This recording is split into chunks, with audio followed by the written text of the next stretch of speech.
Athletes, Coach Blu here. Recently on Team Addict II Athlete, I had a group for one of our regular scheduled meetings, and the topic was about loneliness. Chances are, in 2020, you might have felt this way in one way, shape, or form. Maybe your viewpoints didn't quite match those that you have in your social media account. Maybe you were the only one wearing the mask in the grocery store. Maybe you were the only one not wearing a mask in the grocery store. Maybe addiction's taking more of a toll on you than you might think. Maybe you put yourself in a situation or place where you felt like you should be further along in your recovery. In this day and age where we count days and we count times and we count all this stuff, we kind of lose track. Every day you successfully complete sober should be celebrated as a victory. And I know a lot of times loneliness kicks in when we feel like we're not measuring up or we feel like we cease to matter. Loneliness is an interesting principle because really, how do human beings experience loneliness? It's also, in this day and age of quarantine and whatnot, it's difficult to even be alone. But for those that have experienced it, they know all too well the challenge that it is to even ask for acceptance. Now, in general, even before this pandemic and all the other crazy chaos that's been plaguing us started, recovery can be an extremely lonely road. You're making a ton of changes. You're being willing to leave behind relationships, social experiences, maybe even family systems for your goal to become sober. So I can understand, and I hope you do, that there are times when recovery may feel extremely lonely. But I've also found that those who have a period of time in life by which they walk alone typically have the strongest winds behind them. When you take that lonely path, when you take that lonely road, you're kind of alone with your thoughts, and your thoughts can take you a lot of different directions. So I guess today's question is, can you be at peace by being alone? They say that 1 in 5 people right now in your life, those that you know, 1 in 5 are already right now in this moment struggling with feelings of loneliness. Shoot, it might even be you. But those are staggering when you start looking at the very close personal relationships. We talk about this on Team Addict II Athlete, that you are the average of the 5 people that you spend the most time with, which means that one person in your 5 is probably feeling or experiencing some kind of loneliness. Loneliness can have a lot of different effects on the human being. We're not designed to be alone.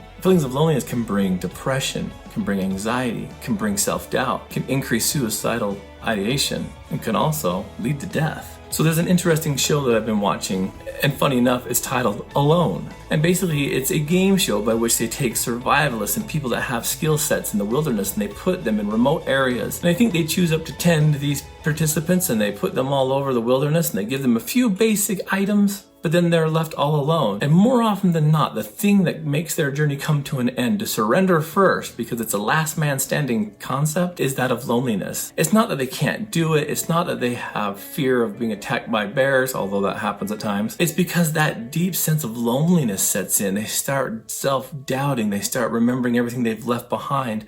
More often than not, it's a father or a mother leaving their family. And so there's emotional connections, and that's typically what gets them to tap out first. So I think there's something really key here. So in order to feel connected, we need to have these 3 needs met. Number 1 is to be seen. Being seen is a lot more than just observed or noticed. Being seen is looking into your heart. All those of you that remember the James Cameron's movie Avatar, that was one of the things that those characters would say when they were in the presence of one another, is that when they were emotionally connected, they would say, "I see you." And what it basically means is, I see all of you. I see your physical presence, your emotional presence, your mental presence. I see that you're here.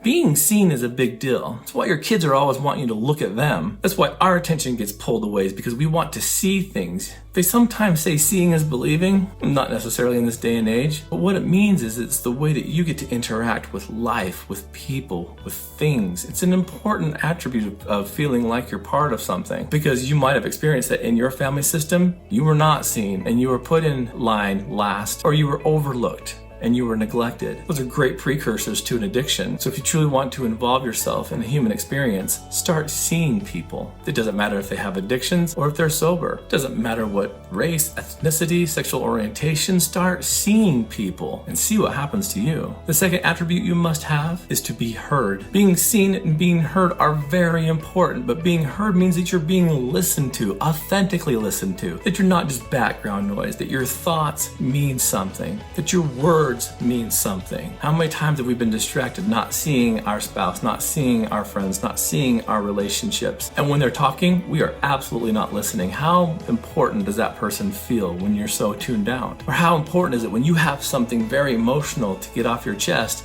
and you're emotionally dumping all this stuff out, and the people that you're giving it to are goofing off, looking around and seeing what the clouds look like. We have to remember that being heard is very important. It doesn't even matter what you're saying, but the gift of someone truly listening to you is very recognizable. It's what makes a relationship extremely genuine. I mean, think about the last time you had something that you were very passionate about and you were able to, express that. Do you remember those by which it went in one ear and out the other versus those that took it on board and just listened, maybe even offering no feedback? Being heard is an important aspect to eliminate that loneliness. And the last attribute we must have in order to not feel alone is to have a sense of value, that you feel valued by that person. But if you get to a point by which you are seen and you are heard and you begin to surround yourself by people that value you, you will instantaneously feel the difference between relationships that didn't value you. And what happens more often than not is that you're up here when you go through recovery, when you have these experiences, when you're being seen, when you're being heard. And the people that haven't followed you in the journey are down here. And so what happens is they try to devalue you so that you'll lower your standards to get back down to them. Athletes and viewers, that can never happen. Please don't dumb yourself down because this person's only willing to invest so little in you. Remember that if they're not willing to see the value that you have created and come up here, it might have to be game over because this person's not willing to invest what they need to in you. But remember those three things: to be seen, to be heard, to be valued. Those are the qualifying principles that will make you feel more connected, that will make you feel more experienced, that will make you feel more powerful in your recovery, that will truly, truly allow you to step out of the shadows of loneliness and be able to take your place as an MVP in life and in recovery. And they'll definitely help you turn your mess into a message.